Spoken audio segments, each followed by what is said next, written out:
Good morning everyone, welcome to my new blog. সকালবেলা ঘুম থেকে উঠে আগেই বসে পড়েছি চোখের কাজলটাকে রিমুভ করার জন্য। কারণ কি বলতো, কালকে রাতে যে কাজলটা পরেছিলাম সেটাকে যে একটু কষ্ট করে রাত্রেবেলা রিমুভ করব সেই সময়টা পাইনি। যেহেতু আজকে ঘুরতে যাচ্ছি আর বাচ্চা যেহেতু আছে, ওই জন্য কী নেবো কী নেবো না একবার নিচ্ছি একবার বার করছি, বুঝেই উঠতে পারছি না কী নেবো। আসলে ওয়েদারে এত বিচিত্র একটা ব্যাপার হয়ে গেছে না, শিলচরে এত বৃষ্টি পড়ছে আর যেখানে যাচ্ছি সেখানেও বৃষ্টি পড়ছে। তো ভাবছি শীতের জিনিস নিবো না গরমের জিনিস নিবো, এই ভাবতে ভাবতে আমাদের কালকে রাতটা পেরিয়ে গেছে। যাই হোক, অনেক লেট হয়ে গেছিলো তাই ঘুমিয়ে পড়েছিলাম, কাজলটাকে রিমুভ করা হয়নি। সকালবেলা ঘুম থেকে উঠে আয়নার সামনে এসে নিজেকে দেখে ভয় পেয়ে গেছি, মানে পুরো মনে হচ্ছে ডার্ক সার্কেল পড়ে গেছে, 1 মাস আমি ঘুমোইনি। তো যাই হোক, ওই জন্য আগে ওয়েট ওয়াইপ দিয়ে কাজলটাকে রিমুভ করলাম, মুখটাকে পরিষ্কার করলাম, তারপর এখন বসেছি হচ্ছে যে কালকে রাতে আমাদের টুথপেস্ট শেষ হয়ে গেছে, সেটাকে এখন কেটে নিয়ে মানে ধুয়ে মুছে ইউজ করছি, এরকম একটা অবস্থা হয়ে গেছে। আমাদের টুথপেস্ট কেনা রয়েছে কিন্তু যে বাস্কেটে রয়েছে সেই বাস্কেটের একদম তলাতে টুথপেস্ট পড়ে রয়েছে। তো মাসি যতক্ষণ না আছে ততক্ষণ আমি ওদিকে যাচ্ছি না, কারণ সমস্ত জিনিসকে বার করে মানে টুথপেস্টটা বার করার মতো সকালবেলা আমার অত এনার্জি নেই। তো যাই হোক, এখন চলে এসেছি ব্যালকনিতে। সারা রাত যা বৃষ্টি পড়েছে, মানে কি বলবো তোমাদেরকে, শিলচরে 3 দিন থেকে বৃষ্টি শুরু হয়েছে, মাঝখানে 2 দিন গরম পড়েছিল, তারপরে যে এত বৃষ্টি শুরু হয়ে যাবে মানে ভাবতেই পারছি না। কদিন থেকে তো বলছে ওয়েদার ফোরকাস্টে যে গুয়াহাটি, আসাম, শিলচর, মেঘালয়, তারপরে হচ্ছে ওয়েস্ট বেঙ্গলও নাকি বৃষ্টি হওয়ার কথা আছে। জানি না, মারা তো বলছে যে কোনো রকমের বৃষ্টির কোনো বটাও নেই, কিন্তু প্রচণ্ড গরম। আর এখানে ওয়েদার ফোরকাস্টে তাই দেখাচ্ছে যে শিলচরে তো বৃষ্টি শুরু হয়ে গেছে, মানে কি বলবো, থামার কোনো নামই নেই। সকাল থেকে মানে বৃষ্টি দেখে আমাদের প্রচণ্ড মন খারাপ হয়ে গেছে, কারণ রাতে আমাদের ট্রেন রয়েছে, যেখানে যাচ্ছি সেখানে যদি বৃষ্টি হয় তাহলে তো ঘোরার তো কোনো মানে ব্যাপারই থাকবে না। যাই হোক, ঘরে গিয়ে হয়তো বসে থাকতে হবে, ভগবান না করুক এরকমটা হোক। অনেক কষ্ট করে ছুটি ম্যানেজ করেছে মিস্টার সিনহা। তো এখন চা খেতে বসে গেছি, মানে বাইরে গিয়ে প্রথমে ওয়েদারটা দেখে সত্যিতেই ভীষণ মনটা খারাপ হয়ে গেছিলো। তারপরে মাসি চা করে দিল, আজকে অনেকটাই তাড়াতাড়ি মাসি চলে এসছে, নাকি আমরাই দেরি করে ঘুম থেকে উঠেছি বুঝতে পারছি না। মানে কি বলবো, মানে কালকে রাতে এত লেট হয়ে গেছে না আমাদের ঘুমাতে, ওই জন্য হয়তো লেটই করে ঘুম থেকে উঠেছি। আর এদিকে হচ্ছে সকালবেলা জিমেও যায়নি, ওই জন্য আরও বেশি। আর মিশুর তো আজকে শনিবার বলে স্কুল ছুটি।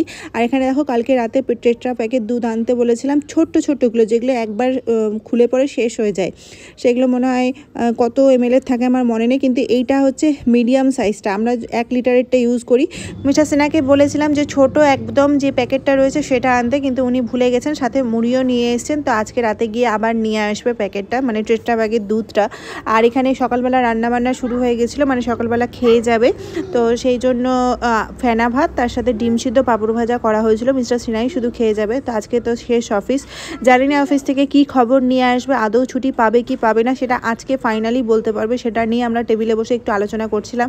আর তারপর তো বৃষ্টিটা আছে, বৃষ্টিটা হয়ে যাচ্ছে বলে আমাদের ভীষণ টেনশন হচ্ছে, কারণ ট্রেন না ক্যান্সেল হয়ে যায়। শিলচরে তো এরকমই আছে যে বেশি বৃষ্টি পড়লে ল্যান্ডস্লাইড হয়, মানে ধস নামে, আর তার জন্য ট্রেনটাও ক্যান্সেল করে দেয়। আর যেখানেই যাচ্ছি সেখানে তো মানে কি বলবো, আর কিছু বলার নেই। আমরা যবে থেকে প্ল্যান করেছি তবে থেকে বৃষ্টির এরকম মানে শুরু হয়ে গেছে।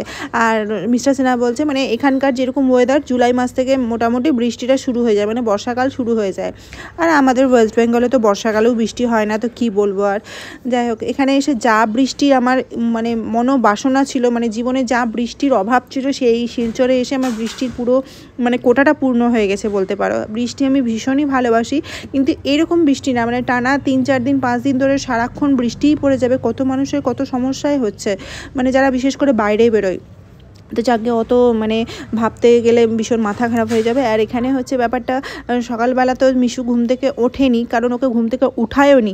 আজকে যেহেতু রাত 11:30টার সময় আমাদের ট্রেন আছে, তো দুপুরবেলা ওকে ঘুম পাড়াবো না, তার জন্য চাইছি যে একটু লেট করে ঘুম থেকে উঠুক। এখন সবেই বাজে হচ্ছে 9টা 9:15 মতো, আর আমার অনেক কাজও আছে, তো আমি চাইছি একটু ঘুম থেকে লেট করে উঠলে এদিককার মানে কিছুটা ঘুম হয়ে থাকলে ও দুপুরবেলা ঘুমোতে চাইবে না, রাতে গিয়ে একটু বেশি টায়ার্ড হয়ে গেলে ঘুমিয়ে পড়বে ট্রেনে, কারণ ওর রাত্রেবেলা ট্রেন জার্নি করার একদমই অভ্যেস নেই। মানে আমরা কোনোদিনও করিনি রাতে ট্রেন জার্নি, বিশেষ করে মিশু হওয়ার পর থেকে। আমরা যখনই যাই কলকাতা থেকে মালদা একটাই রুট রয়েছে ট্রেনের, তো আমরা দিনের বেলায় সবসময় ট্রেন জার্নিটা করেছি মালদা যাওয়ার জন্য। তো ওই জন্য আমাদের একটু ভয় ভয় আছে। এখানে ওকে উঠানোর চেষ্টা করছিলাম মাঝখানে, তারপরে মনে হলো না থাক, হাত পাগুলো ঠান্ডা হয়ে গেছে, একটু ঢেকে দিই। ফ্যান তো বন্ধ রয়েইছে, কিন্তু এই যে জানলা দিয়ে এত হাওয়া ঢুকছে, আর জানলাটা না খুললেই নয়, একদম ঘরটা অন্ধকার হয়ে আছে। যেহেতু 9:15 বেজে গেছে, ওই জন্য জানলাগুলো জানলাগুলোও খুলে দিয়েছি, হাওয়া ঢুকছে বলে ঢেকেও দিলাম। তো ঘুমিয়ে থাকুক, কতক্ষণ ঘুমিয়ে থাকে সেটাই হচ্ছে ব্যাপার। আর আমি তো বারবার জানলার কাছে গিয়ে দেখছি আকাশের কি অবস্থা, মানে কোনো দিক থেকেই আকাশটা পরিষ্কার হচ্ছে না। তো বিছনা এখন পরিষ্কার করে দিলাম, ওকে সাইড থেকে বিছনাটা পরিষ্কার করে দিতে হবে, কারণ 9টা বেজে গেছে। তো আর একটু পরে আমি গোপালকে ঘুম থেকে উঠাবো, ওই জন্য একটু বিছনা ঘরটাগুলো বাসি কাজগুলো শেষ করে নেওয়ার চেষ্টা করছি। ওদিকে মাসি তো চলেই এসেছে। আসলে কি বলো তো, আমার সবথেকে বেশি টেনশন হচ্ছে যবে থেকে ট্রেনের এই টিকিটটা কেটেছে না, এক তো হচ্ছে বৃষ্টি শুরু হয়ে গেছে, যে কোনো সময় ট্রেনের টিকিট ক্যান্সেল হতে পারে। আর দ্বিতীয়ত হচ্ছে এই মিশুকে নিয়ে আমি রাত্রেবেলা কীভাবে জার্নি করব, মানে ওর অভ্যেসই নেই একদম ট্রেন জার্নি করা। অভ্যেস নেই বলতে কি বলো তো, ওই যে ট্রেনের মধ্যে ঢুকলেই ও কান্নাকাটি শুরু করে দেয়, মানে যতক্ষণ না বাইরে বেরোতে পারে ততক্ষণ মানে ও অস্থির হয়ে যায়। তারপরে যদি ট্রেনটা চলতে শুরু করে দেয় তখন ঠিক আছে, মানে ঠিকঠাক মানে ম্যানেজ হয়ে যায়। আর এই জার্নিটা হচ্ছে রাত্রেবেলার জার্নি, আমার তো আরও বেশি ভেবে চিন্তায় আমার মানে রাতের ঘুমই চলে গেছে, মানে আরও 2-3 দিন থেকে। ওই জন্যই আমি বেশি টেনশন করছি যে কেমন রিয়াক্ট করবে। অনেকে তো ধরো মানে তখন ঘুমাবে রাত্রেবেলা, খুব স্বাভাবিক ব্যাপার যে সবাই রাত্রেবেলা ঘুমাবে। আর অনেকে তো কান্নাকাটি শুনলে, মানে বাচ্চাদের কান্নাকাটি শুনলে বিরক্ত হয়ে যায়। আর আমার ভীষণ খারাপ লাগে কেউ যদি আমার জন্য বা আমার বাচ্চার জন্য বিরক্ত হয়, মানে আমার ভীষণ খারাপ লাগে। আমি ওটাই ভাবছি আমি কি করে ম্যানেজ করব। আর এটা তো খুবই স্বাভাবিক একটা ব্যাপার, যেখানে বাচ্চা থাকবে সেখানে কান্নাকাটি ঝামেলা হবেই, সেটাকে সবাইকে মানিয়ে নিতে হয়। অনেকে মানিয়ে নিতে পারে না, এমন রিয়্যাক্ট করে, এমনভাবে তাকায় যেন মনে হচ্ছে আমরা এলিয়েন থেকে চলে এসেছি বা বাচ্চাটা একটা এলিয়েন থেকে চলে এসছে। জানি না, তাদের বাড়িতে হয়তো কোনো বাচ্চাই থাকে না, মানে কি বলবো, আমি এইসব ভেবেই হয়তো রাতের ঘুম উড়িয়ে ফেলেছি। আর এখানে হচ্ছে মাসি মাথায় তেল দিয়ে দিচ্ছে, কারণ কি বলো তো, সকালবেলা থেকেই মাসি বলে যাচ্ছে দিদি তোমার চুলের অবস্থা কি, তুমি কি আঁচড়াওনি? আর সত্যিতেই কালকে আমি চুল আঁচড়ানোর একদমই সময় পাইনি, কেন জানি না, মানে কি যে করেছি কালকে সারাদিন আমি নিজেও বুঝতে পারছি না। ওই জন্য মাসি বলে দাও আমি একটু চুলে তেলটা দিয়ে দিই, তুমি আজকে তো শ্যাম্পু করবে, কারণ আমি আজকে শ্যাম্পু করার ব্যাপার ছিলই। তো মাসি বলে তেলটা ভালো করে দিয়ে চুলটা আঁচড়ে দিচ্ছি, তুমি শ্যাম্পু করে নিও। মানে 1 ঘন্টা আগে আমি এরকমই মানে চুলে তেল দিই। আর মাসি আজকে ওই জন্য আরও বেশি, মানে মাসি বুঝতেই পারছে আমি ভীষণ টেনশন করছি। তো যাই হোক, ওই জন্য মাসির সাথে বসে বসে একটু গল্প করছিলাম। আর যত সুখ দুঃখের গল্প মাসি আমাকে সব কিছুই বলে, মানে মাসির কথা বলছি, আমাকে সব কিছু শেয়ার করে। তো ওটাই মাসি বলছিল নিজের ঘরের কথা, সেগুলোই আমি মাসিকে মানে কি বলবো, যাই হোক ওগুলো বাদ দিলাম। আজকে যেহেতু রান্নাবান্না সেরকম কোনো চাপই নেই, মানে আমি চাপ দিইনি, মানে কোনো কিছু হয়তো সামনে থেকে নিয়ে চলে আসা যেত, মানে সবজি মাছ বলো, কিন্তু আমি অত মাসির ওপর ঝামেলা দিতে চাইছি না। কারণ কি বলো তো, এই যাওয়া নিয়ে অনেক কাজ আছে, ঘর বাড়ি পরিষ্কার করতে হবে। আর আমার একটা অভ্যেস আছে, কোথাও যেতে গেলে ঘর বাড়িকে পরিষ্কার করে যায়। আর কোথাও থেকে ঘুরে আসলে সে 2 দিনের জন্য হোক বা 1 মাসের জন্য হোক, ওটা 1 মাসটা বাদিয়ে দিলাম, 2 দিনের জন্যও যদি আমি কোথাও যাই না, তাহলে আমি এসে পরে ঘর বাড়ি বাথরুম বিশেষ করে পরিষ্কার করি, মানে পরিষ্কারই করেই যাই, তাও পরিষ্কার করি। এটা আমার একটা হ্যাবিটের মধ্যে রয়েছে। ওই জন্য আজকে অনেক বেশি কাজের চাপ রয়েছে। আর মাসিকেও ঝাড়া মুছা করতে হবে, মানে আমি ঘর পরিষ্কার করতে গেলে তো মাসিকেই ঝাড়া মুছা শেষ কাজটা করতে হয়। ওই জন্য রান্নাবান্নার দিকে একদমই চাপ দিইনি। তো এদিকে মাথায় তেল লাগিয়ে তারপরে চলে এসেছিলাম জিনিসপত্র, মানে কালকে আমাদের ট্রলিটা গোছানো হয়ে গেছে, ওই লাল ট্রলিটা। আর মানে এই ছোটো ট্রলিটা হচ্ছে মিশুর জন্য নিয়েছি, ওর সমস্ত খাওয়া দাওয়া আর ডাইপার বলো আর সমস্ত শীতের বস্ত্র বা গরমের বস্ত্র যাই বলো, এখানেই সব কিছু নিয়ে নিয়েছে। আর সাইডে যে একটা ছোট্ট ব্যাগ দেখতে পাচ্ছ, এই ব্যাগটার হ্যান্ডেলটা ছিঁড়ে গেছে, তো তাও এটাকেই ক্যারি করব, কারণ অনেক ছোটোখাটো জিনিস থাকে যেগুলোকে একটা সাইড ব্যাগে না নিলে সব কিছু ট্রলিতে নিতে গেলে অনেক অসুবিধে হয়।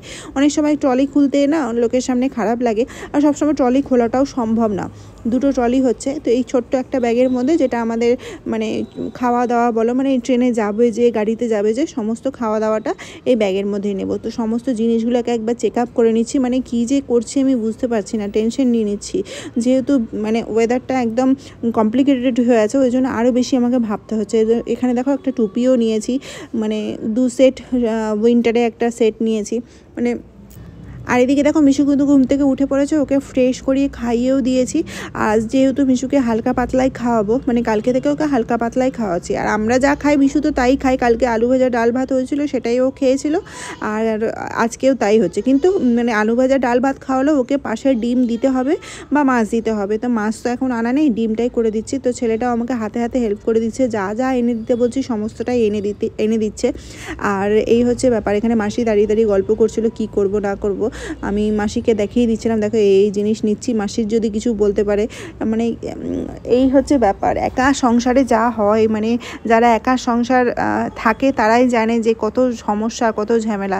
তো এখানে খাবারগুলো আছে লালবাগের মধ্যে, যেটা পরশুদিন বাজার করে নিয়ে এসেছিলাম। সমস্ত ছোটোখাটো কেক ফেক, বিস্কিট টিস্কিট সমস্ত এটাতেই আছে। আর মিশুর সামনেই যেহেতু করতে হচ্ছে, মানে বুঝতেই পারছো সকালবেলার টাইমে যদি এগুলো দেখে নেয় তাহলে খেতে চাইবে, ওই জন্য আমি একটু মানে লুকিয়ে চুরিয়েই করার চেষ্টা করছি। এখন সকাল বলতে কটা বাজে, 9:30 পৌনে 10টা হবে। আর সকালবেলা যদি এগুলো খাই তাহলে তো একদমই মানে গ্যাস হয়ে যাবে।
চলো এই ভিডিওটা এখানেই আমি শেষ করছি। আজকে আর এই ভিডিওটা বড় করছি না, কারণ খুব ছোট ছোট ভিডিও বানানোর চেষ্টা করছি। আজকে যেহেতু অনেক অ্যাক্টিভিটি আছে, আর আজকে এই ভিডিওটা যেহেতু ভয়েস ওভারে দিচ্ছি, ওই জন্য অনেকটা লেন্দি হয়ে যাচ্ছে। তো যাই হোক, চলো তোমাদের সাথে সব কিছু শেয়ার করতে চাইছি, ওই জন্য ভিডিওটা আমি দুটো পার্টে শেয়ার করব। হয়তো একদিনে দুটো করব, বা পরপর দুদিনে করব। তো চেষ্টা করব ভিডিওগুলো আপলোড করে দেওয়ার। তো চলো আজকে এই ভিডিওটা শেষ করছি, দেখা হচ্ছে তোমাদের সাথে পরের ব্লগ।